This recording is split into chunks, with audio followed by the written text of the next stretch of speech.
Nag-ukit ng kasaysayan si Alex Ayala bilang kauna-unahang Pilipino nanalo sa isang Grand Slam Senior Single Match sa Open Era. Ito'y matapos talunin po ang world number 14 na si Clara Tuazon sa US Open 6-3, 2-6, 7-6, 11 sa unang round na ginanap sa New York. Bumawi po si Ayala mula sa 1-5 na kalamangan ni Tauzon.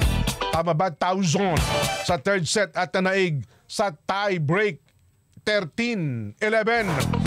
Makatatanggap ang 20 anyos sa Pilipina netter ng 154,000 wow!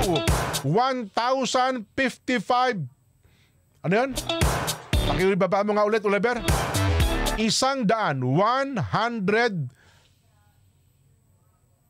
154,000 dolyar.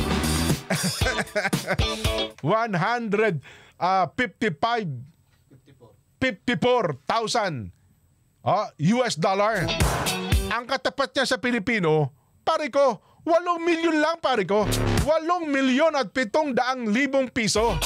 Alex, akin na yung 700 ha. Sa'yo na yung 8 milyon. Iyon na.